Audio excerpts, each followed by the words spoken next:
어떤 재앙이 다가오는데 그 재앙이 전쟁도 아니고 역병도 아니고 기근도 아니고 말씀을 듣지 않기 때문에 인생 재앙이 온다는 것. 기갈이란 단어로 표현했지만 삶의 대재앙은 여호와의 말씀을 듣지 못한 그것 때문에 인생에 대재앙이 온다 이런 것이에요.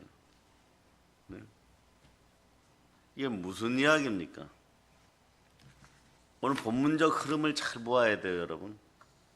무슨 얘기냐? 말씀을 먹지 못하면 재앙이 오죠. 그러면 말씀으로 충만해지고 말씀에 순종하면 대적마귀는 떠나가고 충만한 복이 온다. 이런 어떤 상황적인 것을 정확하게 알고 있어야 됩니다. 이걸 바탕으로 할 때 시대적 흐름을 시류 또는 시대적 조류라고 하는데 이 시류를 좀 파악하고 가야 돼요. 그러니까 여러분들이 자녀들 위해서 많이 눈물 흘리고 그리고 베갯릿을 적시고 그럴 때 여러분 여러분의 자녀들 중에서 이삭이나 솔로몬 같은 인생들이 나옵니다.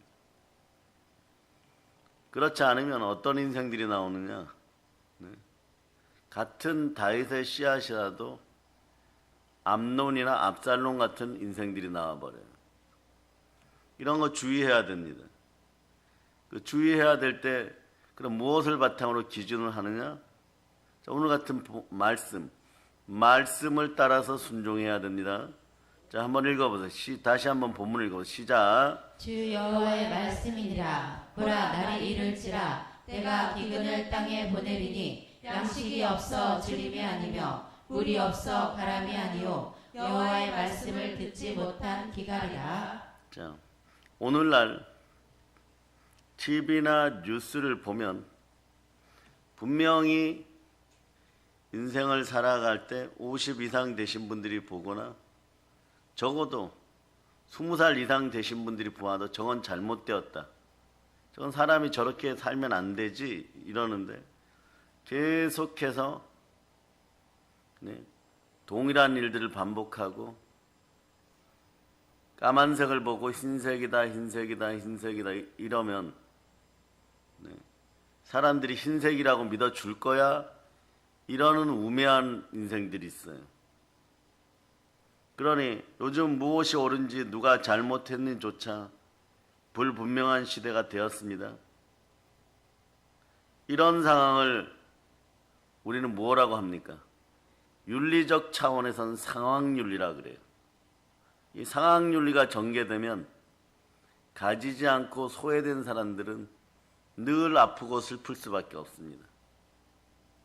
가진 인생들, 권력을 지닌 자들, 예순 시절에도 바리새인들, 서기관들, 종교 지도자들 이런 사람들은 늘 혜택을 입는 거죠.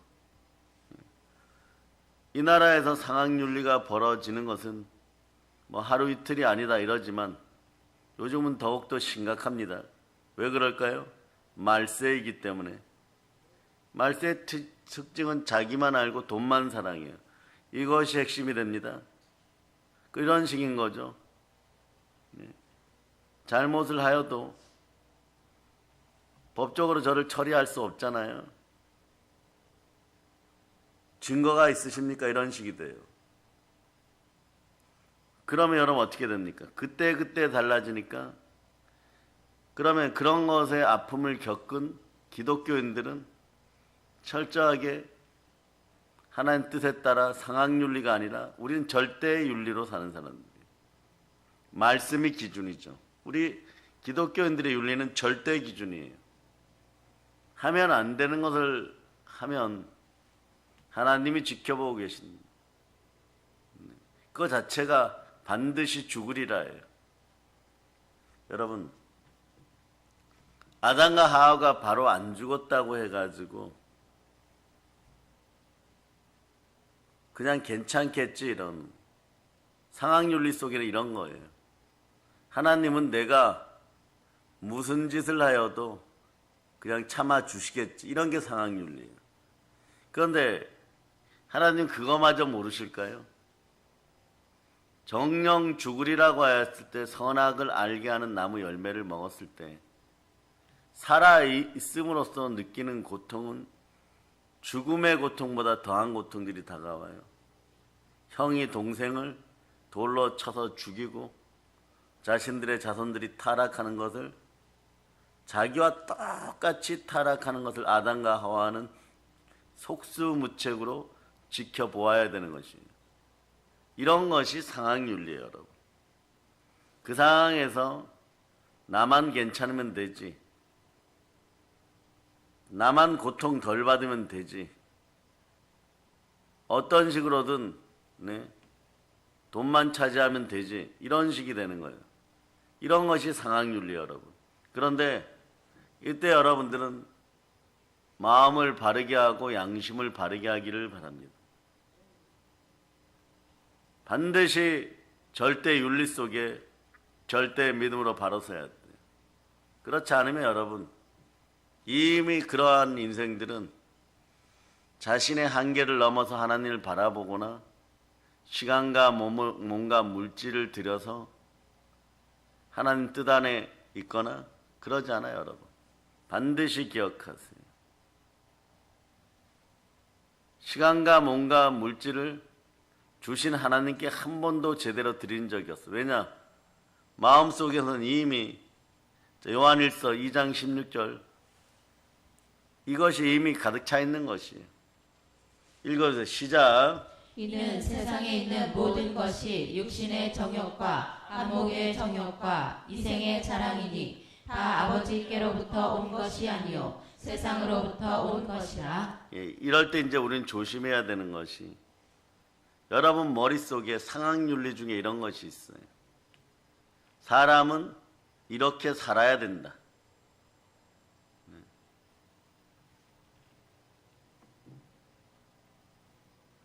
게으르고 더러운 세상은 악하게 살아야 된다. 그럼 어떤 일이 벌어지느냐? 사람들 앞에서 상황만 되면 저 정욕에 휩싸여요, 여러분. 그리고 눈앞에서 거짓말하는 현상들. 근데 그런 것이 여러분의 자녀들에게서 나타난다면 어떡하겠어요? 근데 고쳐지지 않습니다. 1년, 2년, 3년 고쳐지지 않습니다. 오늘 얘기가 그런 얘기예요, 여러분. 하나님이 돌이켜라, 돌이켜라, 말씀으로 돌이켜라 했는데 1년, 2년, 3년 고쳐지지 않으니까 북이스라엘을 아수르에게 넘겨버리고 남유다를 바벨론에게 넘겨버립니다. 그런데 거기서도 50보, 100보의 신앙이 있어요. 자, 보세요.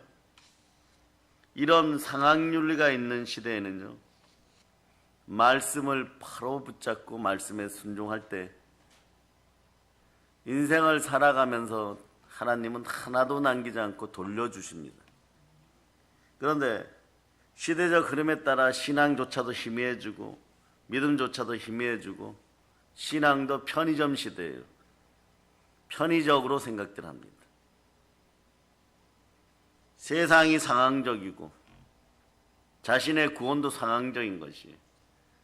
그래 이런 분들 많죠. 어느 날은 구원받았다고 얘기하고 회사 회식 가서는 개판 5분 전으로 술 취함과 방탕함으로 흐느적거리다 들어오고 주일날만 썬데이 크리스찬, 주일날만 크리스찬이 되는데 그것도 20분 크리스찬, 편의적이죠. 뭐냐? 그 교회 담임 목사님이 설교할 때만 여러 가지 핑계를 대고 그 시간에만 와서 앉아있고 마음의 위로인 거죠. 하나님 저한테 천벌을 내리지 말아주세요. 뭐 이런 그런 개념이라는 거예요. 이런 것이 상황윤리라는 거죠. 십자가, 보혈 이런 것은 아예 생각도 안 하고 신앙도 당원적이라는 거죠. 그럴 때 어둠이 쉽게 틈탑니다. 특히 정욕적인 영들이 바로 들어가 버려요, 여러분. 그거 아니면 삶이 싫은 거예요, 여러분. 네, 그래서 어떠한 상황에서도 독을 갖다 주어도 자기에게 잘해주고 정욕적인 쾌락을 맛볼 수 있으면 오로지 그거에만 집중하는 인생입니다. 그 별의별 일이 다 벌어지는데 TV나 뉴스에 나와서도 자기는 잘못한 것이 없다는 것이. 도둑질 당하고 사기 당하고 그런 할아버지 할머니가 잘못되었다는 거예요. 왜 사기를 당하느냐? 똑똑하면 왜 사기를 당하느냐? 이런 식이 되는 것이. 그리고 교회 와서는 이렇게 얘기하죠. 교회 와서는 자기의 피곤한 육신을, 무기력한 육신을, 자, 여러분 잘 기억해야 돼요. 시험에 빠뜨려 버려요. 그게 뭐냐? 졸기 시작합니다. 피곤을 씻는 시간으로 생각합니다. 그런 예배에 집중하지 않아요. 그러고 사이비들이 되어가죠. 교회 내 스스로 사이비들이 되어가는 인생들은 이런 식이에요.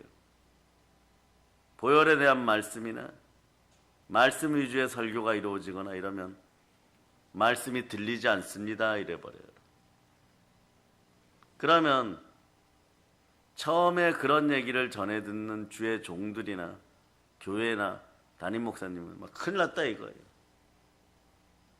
그러면 뭐 뛰어가서 왜 그러냐 상담도 해주고 신방도 해주는데 이건 그렇게 갖고 해결될 부분이 아니에요. 우선 말씀에 집중할 수 있도록 해야 됩니다. 이게 왜 그러느냐? 이생의 자랑과 육체의 정욕 때문에 끼리끼리 모여서 이미 그런 것을 입을 맞춰버린 거예요. 그러니 나만 그런 게 아니라 다른 사람도 그래. 이게 하나님의 분노 속에 있는 지름길인 거예요. 그래서 제일 한국교회가 지금 힘들어하는 것 중에 하나가 과거에 수많은 사람들이 개종을 하고 뭐 어떤 교회는 뭐 하루에 수천 명씩 개종되어 들어오고 또 가까운 저희들이 존경하고 있는 목사님 교회는 하루에 한 700명씩 계속 들어오는 거예요. 그럴 때는 이런 것을 따지지 않았었어요. 많이 들어오면 좋겠다 이랬었는데 많이 들어왔는데 전부 다 사입이에요. 그럼 어떤 현상이 일어나느냐? 오늘 본문 말씀처럼 말씀을 안 먹어요. 말씀을 안 먹고 이러는 거죠. 전 세계 사람들이 그 말씀을 먹고 은혜를 받았다고 하는데 본인만 이렇게 얘기해요. 말씀이 안 들립니다. 그럼 어떡하라는 얘기예요. 네. 그런 집 앞 교회를 실제로 한번 가보세요. 이러니까 일주일 뒤에 나타났다는 거 실제 사건이에요. 하도 답답하니까 구역장 목사님이 담임 목사님에게 보고를 하니까 그럼 그분 가까운 교회 가서 한번 들어보라고 하니까 일주일 만에 나타났다는 것이 더 안 들리더라고. 그거예요. 왜 그러냐? 상황 윤리에 따라서 나를 챙겨주세요.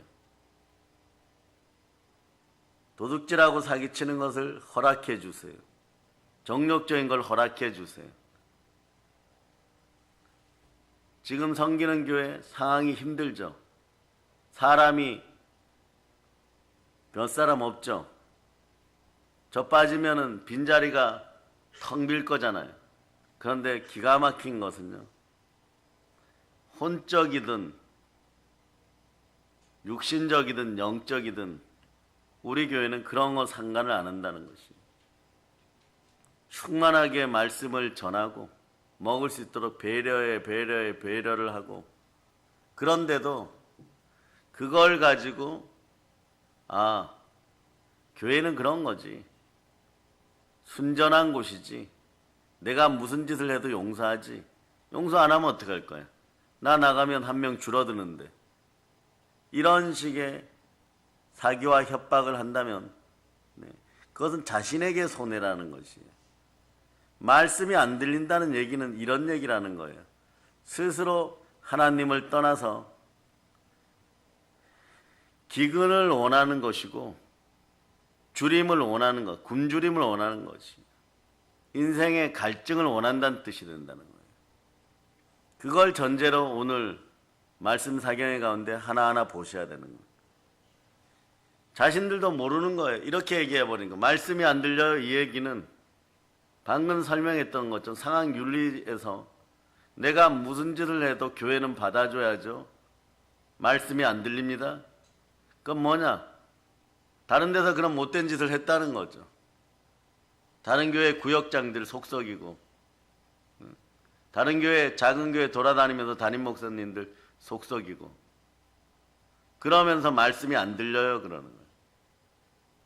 실제로 한 6, 7년 전 코로나가 있기 전까지는 파주 일산 지역에서는 교회마다 왕언니 노릇하는 것들이 있었어요. 그냥 그 지역에선 대기업에 다니니까 몇 명의 여자들이, 집사들이 4명, 5명 모여서 가서 교회마다 가서 평점지를 들고 앙케이트 조사하는 것도 아니고 담임 목사님 얼굴이 뭐 잘생겼느니 못생겼느니부터 시작해서 말씀이 15분 하느니 1시간 하느니 평가하고, 그러고 우리가 갔을 때 우리 말을 잘 들을까 이러고 나서 오후에는 전화하는 거예요. 한 5가정 갈 테니까 받아주시겠습니까? 그럼 그때마다 각 교회 목사님들이 버선발로 달려 나왔다는 거예요. 그런데 한 달, 2달 지나고 나면은 어떤 일이 벌어지느냐. 금방 사건, 사고가 터지잖아요. 교회 전체를 흔들어 놓는다는 거예요. 거기서 이게 무서운 거예요. 당짓지 말라고 하는 거. 거기 안 들어오면 무조건 나쁜 인간들이. 그렇게 해놓고 나중에 보면은 멀쩡하게 사역 잘하던 사람들까지 미혹을 해가지고 흔들어 놓아서 어디도 못 가는 거예요. 그러니까 마지막 방법이 뭐냐? 흔들린 사람들 중에서 그래도 사명을 알았던 성도들, 집사들, 또 뭐 사역자들, 주의 종들, 전도사, 목사님들, 이런 사람들 도저히 못 견디겠으니까 영이 이제는 회복이 안 되는 거예요. 그래서 마지막으로 선택하는 게 뭐냐? 필리핀이나 동남아 선교 나가는 거예요. 그게 그래도 살아나는 방법이니까. 그렇지 않은 사람들은 무엇을 먹을까 무엇을 마실까에 빠져갖고 현실 앞에서 그냥 사역을 잃어버려요. 그러면 어떻게 되겠어요? 그렇게 만든 인생이나 그렇게 당한 인생은 최고의 고통이 다가오겠지만, 그렇게 만든 인생도 그 인생이 점점점 하나님 눈밖에서 벗어나는 것이에요. 오늘 말씀은 그런 내용을 바탕으로 하고 있다는 것이에요. 왜냐? 오늘 말씀은 시대적 상황을 따라갔던 북이스라엘 백성들이 받게 되는 재앙에 대해서 이제 계속 나오는 거예요. 이스라엘은 솔로몬 왕 이후에 남북으로 나누어집니다. 북쪽에는 북이스라엘, 남쪽에는 남유다라는 나라가 각각 들어서게 돼 있습니다. 그래서 여러분 입술을 놀릴 때 조심해서 놀려야 돼요. 너만 안 들려, 말씀이 안 들려, 너만 안 들리는 것이에요. 왜냐? 하나님의 분노와 넘어짐 속에 있기 때문에 너만 안 들리는 것이지, 다른 사람들은 막 말씀이 은혜가 넘친다고 하여서 목회자들까지도 그분 말씀 아니면은 다음 주 설교 준비가 안 된다고 하는데도 목사님들이 목사님을 칭찬하는 것은 정말 스페셜한 케이스예요. 근데 그런 목회를 하고 또 몇 명 안 되어도 참신하게 그리스도만 붙잡고 가려고 하는데 넘어뜨려 놓고 원래 그릇이 그거밖에 안 되었다. 원래 남의 허수아비 노릇이나 할 인간이었다. 이렇게 비판하고 댓글 달고 다녀요. 그것이 스스로 사이비가 된 인생들의 모습인 거예요. 그러니까 다른 분들은 목사님 설교를 들어서 좋습니다 막 이러고 하는데, 본인들만 사이비가 되어서 자기 잘못인지는 모르고 계속해서 그러고 돌아다닌다는 거죠. 근데 어디 가도 정착 못하는 거죠. 나중에 보면 이단도 안 받아줘요. 마귀도요. 말씀을 배신한 인간들은 분명히 자기들 집단에 들어오면 또 사고 칠 거라는 거 알아도 처음에 돈 있고 정욕 남았을 때는 순종하는 것 같지만 나중에 보면 이단들도 골치 아파요. 그런 인생들이 되는 것이에요. 근데 북이스라엘이 이 꼴이 났다는 거죠, 지금. 왜냐, 북이스라엘하고 신앙은 50보 100보인데, 자, 따라해서 신앙은 한 발 더 나가면 그만큼 복됩니다. 남유다는 바벨론에 망하고 북이스라엘은 아수르에게 망했는데 조금 달라요, 여러분. 남유다는 제약 속에서 실수하고 번제했습니다. 그런데도 몇몇이에요. 전부가 그렇다는 거 아니고 한 사람이 중요합니다. 예배 신앙을 포기하지 않았어요. 어떤 분들은 끝까지 성전에서 하나님께 예배드리다 체포되고 그래서 포로로 끌려가고 그러한 사람들은 훗날에 다니엘의 세 친구 그런 형태가 나타나는 거죠. 하나님은 그런 거마저 기억한다는 거예요. 그러니 여기서 이런 거예요. 전부 세상이 상학윤리와 사이비들이 되어가고 편의점 신앙들이 되어가는데 저는 어떻게 합니까? 그냥 그대로 내 안에 계시는 예수 그리스도와 함께 살아가시면 됩니다. 그냥 나 혼자라도 말씀 붙잡고 살아가면 내 부모와 내 가족은 신앙 안에서 영적으로 또 영적이면 범사도 몸도 강건하다는 거예요. 그걸 외면하기 시작하니까 삶이 번거로워지고 하지 말아야 될 짓들을 하고 마음속으로는 아직 미움이 남아있는데 꺼리끼던 사람들도 친해지기 위해서 별의별 짓을 다 하고 욕망을 분출하고 욕망을 분출시키고 이게 뭐냐? 간단합니다. 세상이 이 방법을 쓰니까. 그러니 세상 방법을 선택하고 복은 하나님께 받으려 그러니까 우리가 원하는 것이 이루어지지 않는 거예요. 이게 갈라디아서 5장 17절이에요. 읽어주세요. 시작. 육체의 죄는 성령을 거스르고 성령은 육체를 거스르나니 이 둘이 서로 대적함으로 너희가 원하는 것을 하지 못하게 하려 함이니라.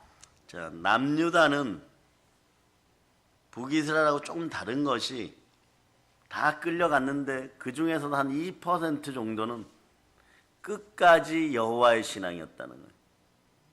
그래서 끌려간 대로 돌아오는 백성들이 많은 거예요. 그리고 남은 자 신앙인데 남유다에 남아있는 사람들은 그래도 성전 문 밖에서라도 한두 명이 예배를 드렸다는 거예요. 시므온과 예수님을 기다리는 시므온과 안나처럼 메시아 오기를 주 오기를 기다리면서 아니 해방의 날을 위해서 계속 기도했다는 것이 이것이 중요합니다. 이것이. 그런데 북이스라엘이 왜 아픔으로 났느냐? 지금도 북이스라엘의 역사를 현재 이스라엘 국민들이 부끄러워하는 것은 이란이나 이라크 지역에서 일어났던 나라 중에 대표적인 나라가 아수르고 그 다음에 바사예요. 물론 지역은 조금 틀려요. 그러나 거의 그 지역이에요, 여러분. 그런데 여기 아수르 여기에 있는 하층민들 쉽게 얘기하면 정말 학교 다니기 싫고 공부하기 싫고 이러다가 사회에 부적응자가 된 비류들이라고 하죠. 불황아, 거지들 이런 남자들을 북이스라엘의 수도 사마리아로 보냅니다. 그런데 올 때는 무엇으로 오느냐? 군대 1병, 2병, 군인으로 오거나 그렇게 해서 보내요. 그러니까 아스루 왕이 머리가 좋으면 좋은 거겠죠. 자신의 나라에 문제 있는 사람들. 과거에 여기 나이 드신 분들이 기억하는 단어가 삼천교육대. 삼천교육대 가야 될 사람들을 어디로 보내느냐? 사마리아로 보내요. 여러분. 북이스라엘 수도로 보냅니다. 그리고 뭘 가지고 들어가느냐? 아수르의 신앙과 종교를 가지고 들어가죠. 신을 데리고 들어가죠. 그거 섬기게 하고 눈에 보이는 대로 붙잡아다가 이 여자하고 오늘부터 결혼합니다. 이러면 결혼. 이게 나라를 잃어버린 선한 사마리아 여인들의 고통인 거예요. 그러고 회유하죠.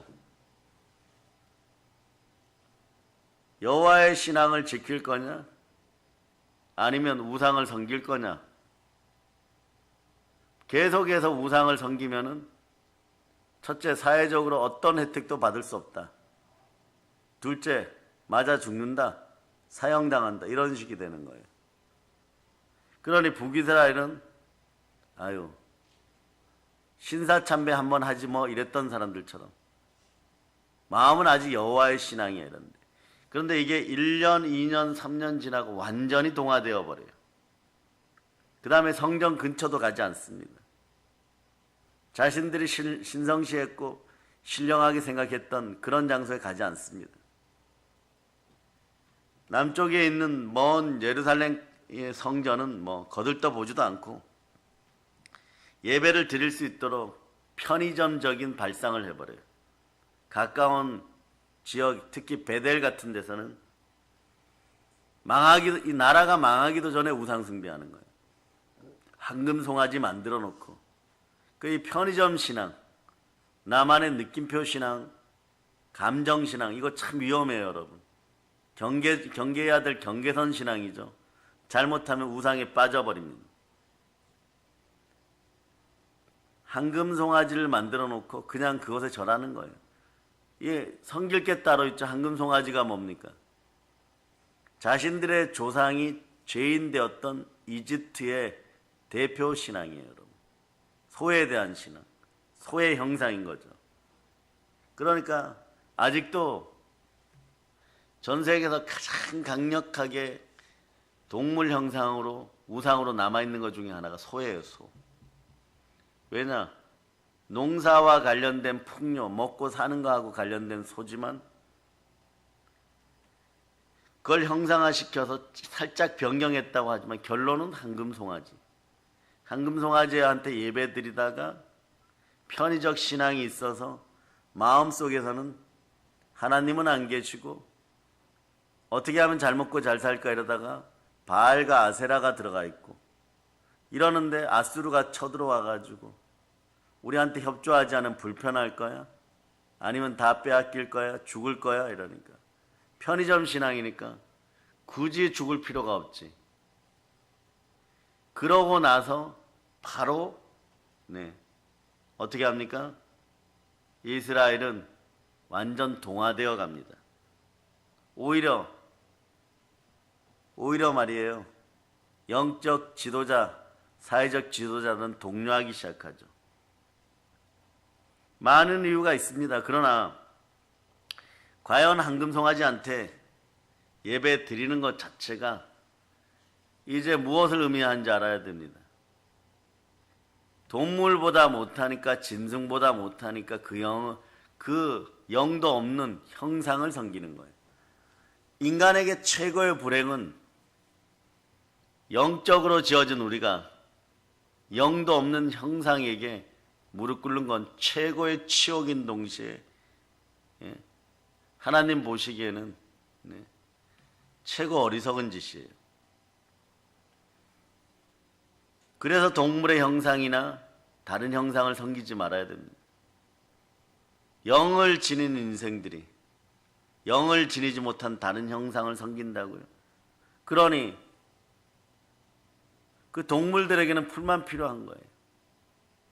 사람의 모습을 하고 있으나 기근이 온들 어떻고 양식이 없은데 어떻고 물이 없은데 어떻게 해요? 너희들 괜찮지 않냐? 너희가 송아지보다 못한 존재지 않느냐? 어차피 먹고 마셔도, 잘 들으세요, 너희 지옥으로 다 들어갈 거 아니냐. 그런데 뭘 그렇게 은금이 필요하고 좋은 집이 필요하고 무한한 양식이 필요하고 그러겠는데. 그래서 재물 얻을 능력은 하나님이 주셔야 되는 거예요. 그래 여러분의 싸움은 늘 영적인 싸움이 되어버리는 거예요. 오늘 믿음의 사람이 여러분 맞습니까?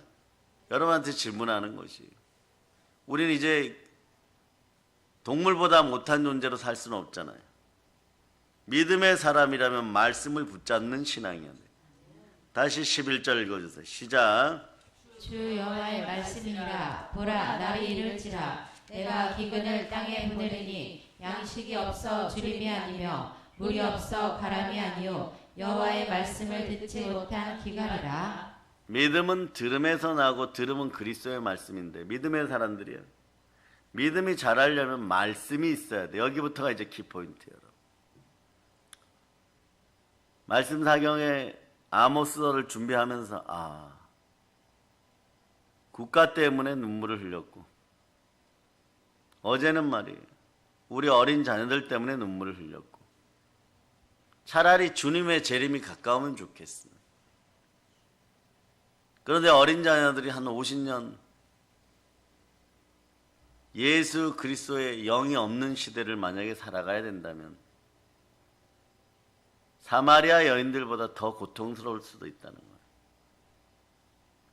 자본주의 국가입니다. 자본이 우상이 되는 나라. 이거 정확히 알고 있어야 돼요. 자본이 우상이 되고 있어요. 그런데 우리가 스스로 그러한 것에서 하나님을 멀리하고 사이비가 되면, 본인들은 나이가 있으니까 이 땅에서 뭐 한 20, 30년 더 살다가 가면 그만인데, 남은 자녀들은 어떻게 하다. 기독교 신앙은 남은 자의 신앙이 있어요. 남은 자의 신앙은 뭐냐? 바벨론으로 끌려가지 않은 사람들, 요나답의 후예들. 또 하나, 로마의 식민지 시절에 이방 종교에 넘어가지 않은 사람들. 결국은 신앙을 지켜낸 남은 자들에 의해서 지구의 역사는 돌아가는 것이고, 훗날 보세요. 반드시 신앙 안에서 바로 선 남은 사람들 때문에 한국 기독교는 희망의 등불이 타오를 것이고, 남과 북에는 교회가 설 것이고, 그리고 이 나라는 조금이라도 영적으로 아름다워질 것입니다.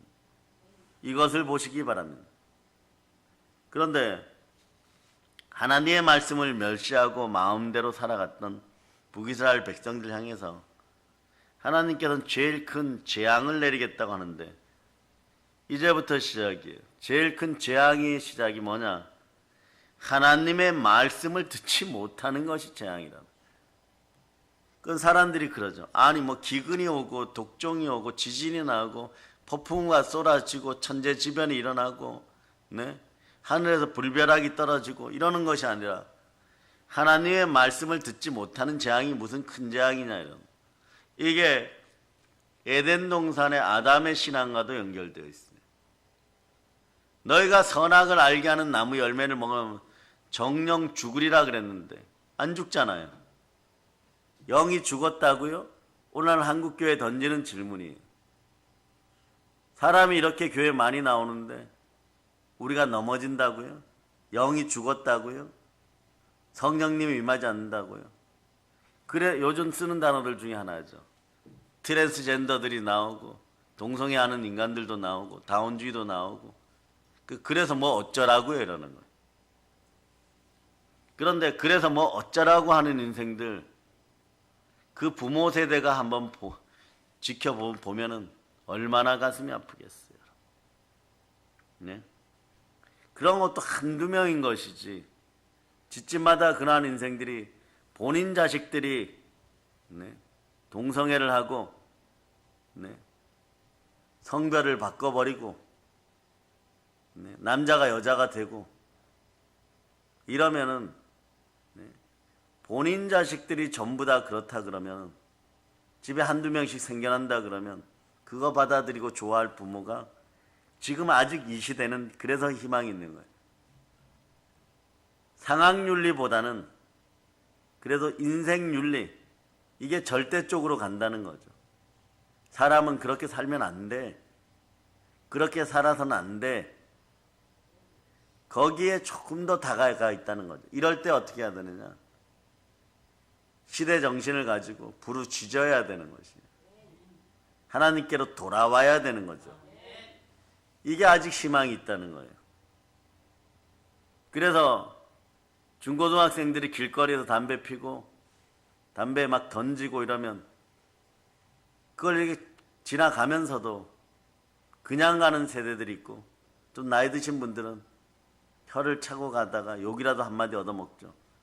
저 담배 사준 적 있어 이러면서. 이게 뭐냐? 끼리끼리 모여있으니까 힘이 있다는 거죠. 노인네가 힘도 없으면 혀나 차고 가네, 가서 때려버릴까, 이런 식이 되는 거죠. 그걸 옆에서 지켜보는 다른 젊은 세대들은 내일이 아니니까 그냥 간다고.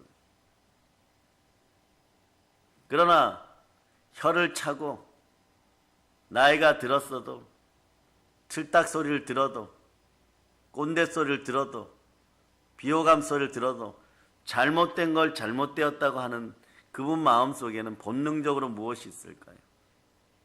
사람이 그렇게 살면 안 돼. 기본적인 질서는 지키고 살아야 돼. 네. 그 마음이, 그것이 훗날에 이 나라에도 도움이 되고 너희 인생에도 도움이 된다. 지금 모르지만 5년, 10년 뒤에 너희가 그 짓 했다는 것을 너희 자녀들이 알면 퍽이나 기뻐하겠구나. 그렇게 되는 거죠. 그런데 이러한 것에 기준이 없다는 게 문제예요.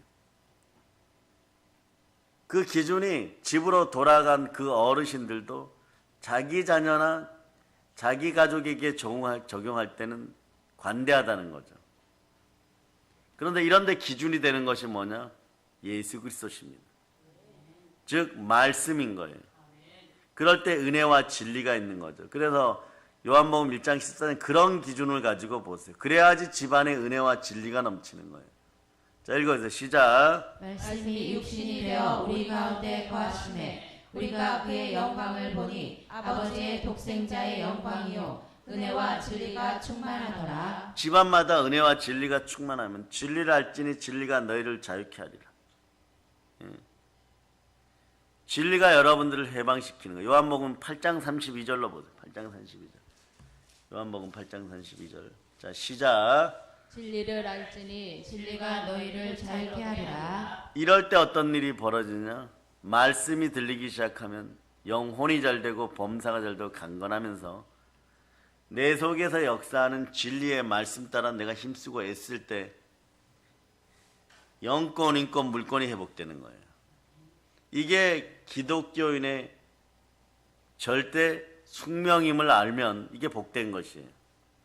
말씀 따라 내가 순종하여 복이 들어오면 이건 내 것이고, 그리스도에 의해서 그리스도를 위하여 생겨나지 않는 일을 통하여서 나한테 은금이 들어오면 이거 잘못하면 아나니아와 삽비라 된다. 다른 사람들도 무너뜨리는 아간 된다. 그거 일어나는 거예요. 그럴 때 여러 가지 핑계가 나와도 그동안 살아오느라고 고생했어요. 힘든 종교생활을 하느라고 어려웠어요. 그러면서 막 동정표를 주면서 사이비 노릇하자 그러면 넘어가지들 말아야 되는 거예요. 나중에 돌아올 때 보면 1년 힘들었으면 돌아온 데는 3, 4년 걸려요, 여러분. 영이 회복이 안 돼요, 여러분. 죽도록 회복이 안 돼요. 그 생각만 나는 거예요. 육신의 정욕, 이생의 자랑, 안목의 정욕 속에 그 속에 있는 모습만 자꾸 드러나는 거예요.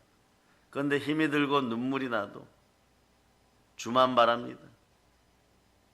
주의 여종이 주의 말씀에 순종합니다. 그러다 보면 예수 그리스도가 탄생하시는 것이에요. 그 시간까지 인내해야 됩니다. 온전히 구비하여 조금 더 부족함이 없는 인생이 되려면, 그러고 나라 구하고 가정 구하려면 그 역사가 있어야 되는 거예요. 그런데 사이비들은 그럽니다. 말씀 듣지 말고 그런 일 안 벌어지니까 괜찮다라고 얘기해. 안 괜찮아요, 여러분. 안 괜찮아요. 성경학자들은 지금 우리가 살아가는 시대를 은혜의 시대라고 부르기까지 하죠. 왜냐하면 인터넷만 틀면 말씀이 나옵니다. 정말 너무 바쁘지 않고 시간이 있고 마음만 먹으면 하나님의 말씀을 항상 들을 수 있는 오늘 우리 시대가 있어요. 하지만 말이에요, 성경을 찾아보면요, 아무리 말씀이 풍성하여도 하나님 뜻 가운데 성령과 함께 말씀을 먹지 않으면 사무엘 때처럼 사무엘에게 임하는 그런 영으로 말씀을 받아 먹지 않으면 다들 종교인이 된다는 것이에요. 그러니 사무엘 때는 사실 지금처럼 은혜의 시대는 아니에요. 말씀이 풍성하지 않습니다. 오죽하면 성경에 이렇게 나왔어요. 하나님의 말씀과 이상이 희귀하던 시대다. 희귀했다는 거예요. 그런데도 하나님의 사람에게는 말씀이 임합니다. 그러니 다른 사람들 핑계 댈 필요가 없어요. 상황 윤리에 따라서, 편의점 신앙을 따라서 다른 사람들이 다 황금송아지 섬기니까 나도 그렇게 살아야지 편하지. 편한 건 사실인데 망하는 것도 사실입니다. 그것도 영원히 망하는 것이 황금송아지 신앙이고 편의점 신앙인 것이에요. 말라기 선지자 이후에는 아예 희귀하던 말씀도 싹 사라져 버려요. 하나님 말씀이 끊겨버리죠. 그러면서 이스라엘 백성들 아는 거. 오늘 아모스 8장 11절로 다시 읽어주세요. 시작. 주 여호와의 말씀이니라. 보라, 날이 이를지라 내가 기근을 땅에 보내리니 양식이 없어 주림이 아니며 물이 없어 가람이 아니요 여호와의 말씀을 듣지 못한 기갈이라. 자, 12절도 읽어주세요. 사람이 이 바다에서 저 바다까지 북쪽에서 동쪽까지 풀거리며 여호와의 말씀을 구하려고 돌아다녀도 얻지 못하리니. 비행기 타고 말씀 먹으러 왔다 갔다 하는 분들이 있는데 그분들은 정말 말씀을 원하는 거죠. 좋으면 외국까지도 가서 말씀을 듣고 옵니다. 네. 한번 사람 초청하는데 1, 2억씩 들여서 초청하는 분들도 있습니다. 왜? 말씀을 먹고 싶어서. 그럼 그 말씀의 기준이 뭡니까? 내용이 주를 찬양합니다 정도의 은혜가 있어야 되는 거죠. 성령이 임해야 되는 거죠. 그런 것으로 보면 이제부터 여러분들은 복되죠. 자, 지금까지는 서론이었고 이제부터 여러분의 복됨의 본론을 얘기합니다. 하나님의 말씀은 그러고 보니까 모든 것을 복되게 하는 근원이라는 걸 깨달아 아는 거예요. 하나님의 말씀 있는 곳에 평안이 있고 진리가 있고 샬롬이 있는 거예요. 그래서 그리스도와 함께 웃음꽃이 피어나야 참된 웃음이라는 거죠. 하나님의 말씀이 없는 곳에는요, 다른 것이 메마르고 말라버리고 말더라는 것이에요. 특히 유교 귀신에게 눌린 한국 교회가 무엇을 조심해야 되냐 그러면 강렬하게 목사님들이 얘기하는 것이 있어요. 참된 목사님들이 사입이 되지 마라, 이단 되지 마라, 딴짓하지 마라 이러면 요걸 꽁꽁 숨긴다는 거예요. 그래서 무슨 짓을 하느냐, 요즘 이단들은요 쓰는 교재들도 정상적인 거예요. 두란노나 기독교 서점에서 만든 거 가지고 가정예배도 드리라 그러고 구역예배도 드리라고 하는데 중간중간에 이단 사입이 지론들을 집어넣어 버려요. 교리들을 집어넣어 버려요. 그러니까 나중에 한 6개월 지나고 1년 지나면 급하게 만들지도 않아요. 그러면서 자기 자신들도 욕하고 그 이단 자체가 이단 자체를 욕하는 거예요. 다른 이단들 때문에 눈물도 흘리고 앞으로 그러한 것을 면밀히 알고 지식으로 알아둬야 돼요. 그래야 당하지 않습니다. 나중에 그게 지혜로움으로 연결되어서 살아남게 돼 있어요. 한 명이라도 살아남으면 남유다의 돌아오는 현상이 벌어집니다. 북이스라엘은 못 돌아와요, 여러분. 동화되기 때문에, 여러분. 그러고 나가지고 어떻게 하느냐? 꽁꽁 싸매고 있다가 그 교회 담임 목사님이나 주회종 몇 사람만 없으면 따로 모여서 만날 때 막 할렐루야가 거기서 나오는 거예요. 숨 좀 쉬겠다. 그런데 잘 들으세요. 어떤 교회, 여기 좀 크게 목회하시는 동탄의 모교회 목사님이 그 끼리끼리 모인 곳에 머리 노릇하는 인생을 딱 만났더니 정확한 거예요. 너희들은 왜 그 짓 하느냐 그랬더니 가만히 있더니 이러더라는 거예요. 목사님이 계셔서 우리가 그 짓을 할 수 있습니다. 이러는. 기가 막히더라. 뭐냐? 목사님이 다 방어해주고 막아주니까 우리가 더러운 짓거리하고 정력적인 짓거리하고 말씀에 불순종해도 안 망하니까 아직은 괜찮으니까 돈은 벌어야 되잖아요. 이런 식이 되었다는 거예요. 그러면은 방패막이가 된 목사님이 사라지면 어떡합니까? 저희들도 뿔뿔이 흩어지죠. 저희들도 뿔뿔이 흩어진다는 거 아는데 그러니까 마음이 급해서 그랬습니다. 네. 그런데 중요한 게 있어요. 그 담임 목사님이 얘기했던 거예요. 나는 너희를 지켜줄 수 있고 한평생을 같이 했으니까 지켜줄 수 있는데 하나님은 이러니까 얼굴이 시커매졌다는 거예요. 얼굴이 시커매지고 지금 그 다음 일은 여러분이 기억하시기를 바랍니다. 그 다음 일은 하나님 뜻 안에 손끝에 맡겨주기 시작해요. 그때는 담임 목사님도 어떻게 할 수가 없어요. 북이스라엘 2단계에 왔기 때문에 망해서 잡혀가는 거예요. 단 한 사람, 하나님의 성전에서 올바르게 예배드리는 사람도 싹 사라졌을 때 반대로 회복될 때도 있어요. 메뚜기 정신을 가진 이스라엘 1세대가 모세와 함께 강야에서 패역하였다가 다 쓰러져 죽고 나니까 그 다음 세대가 여호수아와 갈렙과 함께 가나안 복지를 점령할 수 있었던 거죠. 하나님은 업신여김 받지 않습니다. 뿌린 대로 거두는 거예요. 그런데 남유다는 훗날에 바벨론에서 포로 귀환 때 돌아와요. 그 차이가 뭔가를 알아야 된다는 거죠. 하나님 말씀에 그래도 한두 사람이라도 순종하려고 했다는 거예요. 다니엘도 있고 다니엘의 친구들도 있었고 에스겔도 있었고 하나님의 말씀이 없는 곳은 다른 모든 것이 메마른다는 것을 여러분 기억해야 됩니다. 말라버리는 거예요. 그러니까 아모스 선지자는 지금 이 얘기는 어디에다가 하는 얘기냐? 북이스라엘 향하여 말씀하는 거예요. 마음대로 황금송아지 만들고 신앙을 자기 편한 대로 생활하고 말씀을 변질시켜 생활하던 이스라엘 백성들을 향해서 양식의 기근이 아니라 물이 없어 가람이 아니라 하나님의 말씀이 끊어지는 날이 이를 것이라고 외쳤던 거예요. 이런 분들은 하나님 앞에 이름이 남습니다.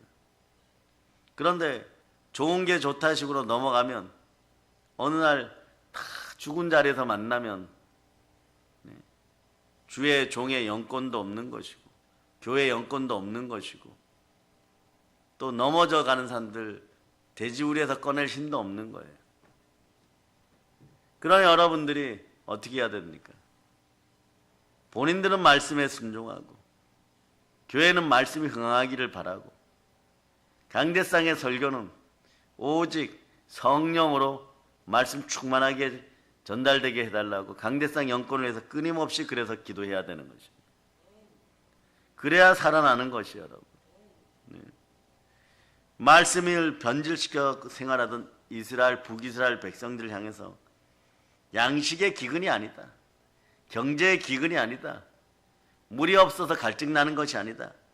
하나님의 말씀이 끊어지는 날이 이를 것이다. 그때 그게 대재앙의 시작이다. 그게 외쳤던 거예요, 여러분. 그래서 말세가 어떻게 되느냐? 디모데후 3장 1절 현상이 쭉 진행되면 3장 1절만 보시면 쭉 진행돼요. 시작. 너는 이것을 알라. 말세에 고통하는 때가 이르러 그 다음부터는 뭐 돈이 우상이 되고 자기 자신이 우상이 되고 이게 쭉 가다가 보면 누가 오십니까? 전쟁, 기근, 역병이 창궐하다가 이미 시작되었죠. 주님은 다시 오십니다. 재림이 다가와 버리는 거예요. 네. 그때는 내가 잘했느니 못했느니 변명하고 핑계대고 난탓할 시간조차 없어요. 하나님이 직접 개입하시고 현상적으로도 직접 개입합니다. 지금은 영적인 부분으로 보이지 않는 사람들을 말씀의 구조 속에 집어넣게 하시기 위해서 어떤 개인에게는 고난도 주시고 어떤 사람에게는 정욕 속에서도 탄심이 더 일어나게 만들어버리고 어떤 사람은 죄 가운데 죽어간다고 생각하고 있는데 하나님 돌이켜서 말씀의 자리에 놓고 이런 여러 가지 복잡한 현상들이 있지만 결국은 하나님 뜻 안에 있는 거죠. 그런데 여러분들은 이러지 말아야 될 것들이 있어요. 반드시 하지 말아야 될 것. 말씀을 붙잡는 순박한 신앙을 유행에 뒤떨어지는 것처럼 생각하고 말씀대로 우직하게 신앙생활 하는 것을요, 어리석다, 센스가 부족하다, 이런 사이비들은 되지 않기를 바랍니다. 이런 사이비들이 되면 말씀이 안 들려요, 여러분. 말씀이 안 들려요. 몇 해 전에 여러분 기억할 거예요. 학력고사 끝나고 지금 이때쯤이죠. 시험생들과 학부모들이 대대적으로 데모한 적이 있어요. 뭐냐? 시험 문제의 답이 2개였기 때문에. 근데 아예 시험을 못 본 아이들은 데모도 안 해요, 여러분. 스카이 들어갈까 말까 할 때 이 문제를 2개를 인정해 주냐, 인정 안 해 주냐. 2개 다 인정해 주면 조금 성적이 지금 좋게 나온 애들이 떨어지고 하나만 인정해 주면 조금 부족한 애들이 떨어지니까 대한민국 최고의 인텔리 그룹이라고 하는 강남 대치동 부모들까지 뛰쳐나와가지고 막 무지막지하게 데모해 버리는 거예요. 왜 그럴까요? 답이 하나여야 되니까. 답은 하나인 것이 여러분. 어떻게 2개가 될 수 있냐? 교육부 성토하는 거죠. 바로 이런 거예요, 여러분. 유행이 아무리 변하고 생활이 현대적으로 바뀌고 그런데 인생의 답은 2개가 아니에요, 여러분. 2개가 절대 될 수 없습니다. 2개 이상 되면 이걸 가지고 우리는 다원주의라 그러는 거예요. 예수 그리스도만이 길이고 진리고 생명인 것이에요. 인생의 답이 2개가 될 때 그 사람의 인생은 틀린 답이 되어서 인생이 되어지는 거죠. 틀린 답을 가지고 있으니까 정답이 오는 걸, 진리가 오는 걸 절대로 먹지 말라라고 사이비들은 얘기하는 거예요. 그리고 그 정도 되면은 어떤 상황이냐? 본인들도 예배 때 영과 진리로 집중하는 것을 잃어버려요. 그리고 집중하려고 하는데 집중이 안 되니까 1번, 2번 미루고 다음에는 예배 잘 드리지 잡생각 안 하지 스마트폰 안 가지고 들어오지 이랬는데 이걸 하다가 보면은 그 다음에 돌이켜야 되는 시점은 아예 돌이키지를 못하고 그때 무엇이 쳐들어오느냐? 더 큰 어둠이 덮쳐버리죠. 아수르의 대군이 쳐들어와 버립니다. 그때는 돌이킬래야 돌이킬 수가 없어요.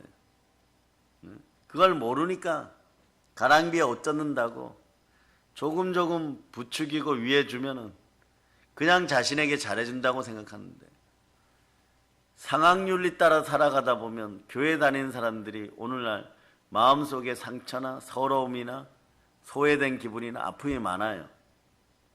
그런 걸 감정적으로 잘해주고 뭔가 먹을 것이다 해다 바치고 이러기 시작하면은 이 사람이 나를 사랑하는구나 이러면서 그런데 주는 사람은 늑대의 마음으로 주는데 받아들이는 인생들은 탄심과 정욕으로 받아들인다는 게 문제예요. 그러다 보니까 어떤 일이 벌어지냐? 계속 신앙의 균형이 무너져서 그 좋았던 믿음들이 떨어지고 성령이 소멸되어 가고 그러다 보면 옛 제사가 그리워지고 우상이 그리워지니까 광야에서 이스라엘 백성들이 불평하던 것처럼 애굽에서 부러워할 게 따로 있습니다. 애굽에서 노예 생활하고 종로로 살 때 종아리 잘리고 팔 잘리고 얻어맞고 딸 자식 이런 애들 태어나면 다 노예로 팔려가고 아들들은 현장 노예로 팔려가고 이러는데 그래도 명절이 되면 소고기 먹고 양고기 먹고 마늘 먹고 무치 먹고 정욕적이지 않았는데 술도 한 잔 주자. 이걸 부러워하는 것이 노예된 인간들의 근성인 거예요. 그게 빠져나가기 전까지는 하나님이 가나안 복지를 허락 안 합니다. 그게 회복되는 시간이 뭐냐? 마음의 할례 받고 여리고성 동편에 있던 길갈에서 그 마음이 사라졌을 때 하나님이 이제 전쟁을 시작하고 여리고성을 넘기는 것이에요. 우린 반드시 기억해야 됩니다. 그래서 인생의 답이 두 개일 때는요, 이미 다원주의가 시작되면은, 다원주의가 그래서 나쁜 것이에요. 예수를 못 쳐다보게 만들어 버립니다. 사람은 예자 습성이 더 강하기 때문에 예자와 세자가 되어도 예자 습성이 남아있으면 그것에 집중하다 보면 예수는 열심히 섬길 수 없어요. 그런데 예수는 이렇게 얘기합니다. 내가 너의 신랑이다 이렇게 얘기하는 거예요. 신랑을 쳐다보지 않는 거죠. 만왕의 왕이 신랑으로 오는데 그 좋은 기회를 다 놓쳐버리고 소탐대실하다가 은혜를 다 잃어버리고 그래도 우리끼리 그냥 뭐 잘 살 수 있겠지 이랬는데 자 바벨탑 쌓았으니까 잘 살 수 있겠지 이랬는데 어느 날 서로 원수가 돼요 여러분. 왜 내 돈 안 갚냐 이런 식이 돼버리는 거죠. 언어가 서로 틀려져요. 입장이 틀려지면. 언어가 틀려지는 바벨탑 사건은 그런 거예요. 서로 소통이 안 되기 시작합니다. 그리고 무엇만 보면은 서로가 짜증나고 신경질나 와르르 무너지는 거예요. 그러나 지금 남들에게 치욕과 모욕을 당할지라도 하나님 말씀을 가지고 담대하게 이삭을 번제단에 드리는 심정으로 말씀을 부여잡고 제단 앞에 나와서 회개하기 시작하면 손해보는 거 많아요. 일단은 될 것 같은 탄심, 이루어질 것 같은 종료, 그리고 현상적으로 편의점에 아직 몇 개 남아있는 무엇을 먹을 수 있는 그런 식량들, 빌려준 돈, 투자한 돈, 이러한 것들 계속해가지고 자기에게 무엇을 가져줄 거라고 생각해요. 그리고 마귀에게 계속 넘어갈 수밖에 없는 그런 상황과 윤리도 있어요. 내가 여기를 배신하면 이 사람들 앞에 있는 내 의리는 어떻게 해? 특히 한국은 정문화인데 그러면 안 되잖아. 그러면 안 되는 것이 아니라 살리기 위해서는 말씀으로 돌아올 때 다 살려낼 수 있어요. 그럴 때 그렇지 않고 계속해서 돼지우리 속에 남아있으면 너도 더러워지고 나도 더러워진다. 이걸 분명히 알려주는 것이 말씀이에요. 그래서 말씀이 없으면 이런 대재앙이 역사하기 시작하는 거예요. 혼자만 넘어지는 것이 아니라 계속 넘어집니다. 뱀의 형상을 하고 오는 것들이 넘어뜨릴 수 있을 만하니까 넘어뜨리기 위해서 오는 거지. 그래서 말씀을 살짝 변개하는 거예요. 하나님이 선악을 알게 하는 선악과 나무 열매를 먹지 마라 했는데 먹으면 진짜 죽는다고 하더냐? 그게 아닐 거야. 먹으면 하나님의 능력을 보겠지. 그러니 어떤 일이 벌어지냐? 바로 주의 종들 눈만 속이면 된다고 생각하고 교회 눈만 속이면 된다고 생각하는 거예요. 그러니까 교회 안에서의 행악을 가감히 저지르는 거죠. 그래서 습관이 되는 거예요. 돈이 들어오니까. 돈이 들어오지도 않는데 들어올 것 같은 느낌이 있으니까. 이게 북이스라엘이 가졌던 그 신앙이라는 거예요. 동화된 신앙. 아름다운 마음속에 그런 것들이 흩뿌려지면은 나중에 여러분들이 누군가의 앞에서 정말 존중받고 존귀하게 되고 최소한 너만큼은 나를 인정해줘야지 그런 상황 앞에서 반드시 영혼들이 깨어지게 돼 있어.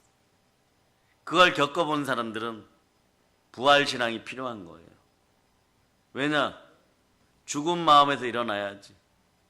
자식들 앞에 부끄럽지 않는 믿음의 사람이 돼야지. 자녀들이 훗날에 그렇게 얘기할 거거든요. 그때 20년 전에, 10년 전에, 그때 신앙생활 할 때 어머니는 아버지는 그때 철저한 폐역자였어요. 그래놓고 지금 와갖고 왜 저보고 잘하라고 하세요. 그때 모든 걸 잃어버렸어요. 나도요. 그렇게 얘기해버려요. 가인이 그렇게 얘기하죠. 네. 아벨을 쳐버린 다음에 하나님 저는 정령 죽겠습니다. 이래버리는 거죠. 네. 그때는 아담과 하와도 어떻게 할 수가 없어요. 누구만 필요하느냐? 하나님. 이게 오늘 아모스 8장 11절이 얘기하는 근본적인 얘기인 거예요. 네. 세상 죄는 마음대로 지으면서 예수는 섬길 수가 없는 상태가 되는 거죠. 내 편한 대로 말씀을 질시하면서 하나님께 사랑받는 사람이 될 수 있다라고 스스로 위안하는 인생. 이거 안 됩니다.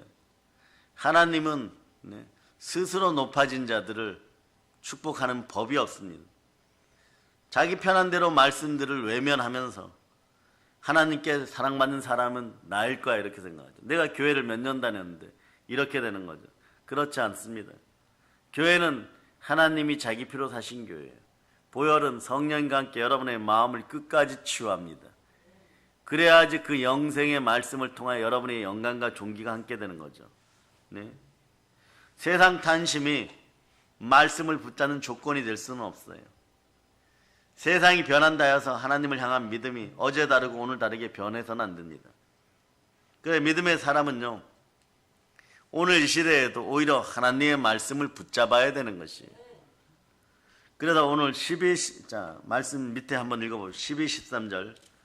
자, 읽어주세요. 시작. 사람이 이 바다에서 저 바다까지 북쪽에서 동쪽까지 비틀거리며 여호와의 말씀을 구하려고 돌아다녀도 얻지 못하리니 그날의 아름다운 처녀와 젊은 남자가 다 갈아여 쓰러지리라.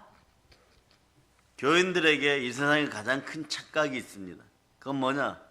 제일 큰 착각은 내 마음대로 해도 주 하나님께서는 언제까지 침묵하실 거라는 착각 버려야 되는 것입니다. 여러분, 예레미야도 압니다. 이사야도 압니다. 엘리사도 압니다. 북이스라엘이 위험하다는 것을. 그리고 자신들이 말씀을 선포하면 조롱당한다는 걸, 치욕당한다는 것도 압니다. 그런데 그 한 사람들이 왜 그렇게 외칠까요? 단 한 명 속에 한 구절의 말씀이라도 들어가면 북이스라엘은 훗날에도 희망이 있기 때문에 그럽니다. 또 하나 있습니다. 말씀이 선포되면 북이스라엘 땅이 말씀에 의해서 조금이라도 정결케 되고 정화되면 남아있는 사람들이나 후손들은 그래도 핍박 덜 받고 아수르 군대에게 덜 능욕당하고 그러기를 소망하는 간절한 마음. 그러니 예레미야는 끌려가면서도 말씀 선포하고 기도하는 거예요. 그 마음으로 바로 서야 되는 것이에요. 북이스라엘은 말씀이 왜 귀한지 전혀 생각조차 하지 않는 사람들이었는데, 왜 말씀대로 전혀 생각조차 없는 사람들이었는데, 말씀대로가 없는 사람들이었어요. 이러한 북이스라엘과는 반대로 오직 말씀, 오직 믿음, 남유다 사람들이 똑같이 어려움을 당해도 한 2% 정도일 거예요. 그래 겨자씨만한 신앙이죠. 그 정도의 멤버들이라도 바벨론으로 끌려가면서도 예배드리는 인생들이 있었어요. 그런데 북이스라엘은 영원히 회복이 되지 않았지만 남유다는 바벨론 종이 되어서도 바벨론 강가에서도 한 2%는 제대로 예배드리는 사람들이 있었어요. 그러니 나중에 어떻게 됩니까? 그런 사람들이 나오죠. 다니엘도 나오고 에스더도 나오고, 다니엘은 사자굴에 던져져도 불구덩이 속에서도 하나님을 섬겼고, 에스더 시대에는 하나님을 섬긴다고 남유다 사람들 모두 다 죽인다고 해서 그런 계획까지 세웠지만 끝까지 하나님을 섬기니까 마지막에 불임의 역사가 일어나서 다 살아나는 것이에요. 목숨 걸고 끝까지 믿음을 지키는 거예요. 그러다 보면 어떻게 되느냐? 우리의 기도와 우리의 참된 예배에는요, 사람만 회복되는 것이 아니에요. 땅도 회복됩니다. 이 나라 대한민국의 영권도 회복되는 것이에요. 그러니 나 한 사람쯤이야 하는 것이 아니라 나 한 사람 때문에 대한민국에서 한 사람이 더 살아날 수 있고, 한 사람이 더 살아나면 그게 10사람이 되고, 10사람이 되면 소돔과 고모라처럼 폐역했던 대한민국이 다시 살아날 수 있고, 다시 살아나게 되면 대한민국은 이 전 세계의 희망이 될 수 있는 것이에요.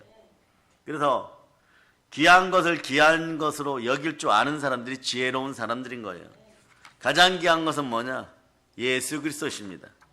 하나님 뜻 가운데 예수 그리스도를 바라보고 말씀을 귀한 것으로 여길 줄 알아야지 말씀이 여러분을 붙잡아 줍니다. 그 말씀대로 살아가는 여러분 되시기를 바랍니다. 자, 여러분, 똑같은 어려움이 왔을 때, 또 똑같은 어려움 속에서 똑같이 넘어지는 시대, 불신앙이 팽창한 시대, 우상이 넘치는 시대, 똑같은 두 가지 길이 형상은 똑같아요. 오늘날도 우리 앞에 펼쳐지고 있습니다. 오늘 남유다와 북이스라엘 생각해 보세요. 넓은 길, 불신앙의 길, 좁은 길, 보혈의 길, 믿음의 길입니다. 어떤 길을 가시겠습니까? 무엇으로 승리하겠습니까? 이런 때일수록 말씀을 붙잡고 예수 그리스도로 달려나가시기를 바랍니다. 오늘날 승리의 면류관 쓰는 모든 성도 여러분, 한국 기독교인 여러분, 남들이 북이스라엘의 길을 걸어가자 할 때 여러분들은 다 폐역의 백성이 되어도 이 나라의 민족과 가족과 자녀들을 위해서라도 이게 현상적인 거죠. 편의점 신앙은 내려놓고 말씀 붙드는 신앙들이 되시기를 바랍니다. 이 시대에 하나님의 영광 드리는 우리 교회 되기를 예수 그리스도는 축복하고, 이제 말씀에 순종하는 여러분들 되어서 오늘 말씀을 붙잡고 재앙을 벗어난 인생들이 되시기 위해서 여러분 경건의 모양뿐만 아니라 경건의 능력을 갖추고 복음을 전합시다. 그럴 때 우리에게는, 이 시대는 여러분들에게 이렇게 얘기할 것입니다. 너희가 크리스찬이었다. 모든 걸 예수 그리스도는 전합니다. 보혈로 얹힙니다. 자, 찬양팀 나오세요. 나와서 240장 드리고 기도하시겠습니다. 하나님 드려는 헌물 외에도 기름 부어 주시옵소서. 모든 걸 예수님 이름으로 감사합니다. 아멘.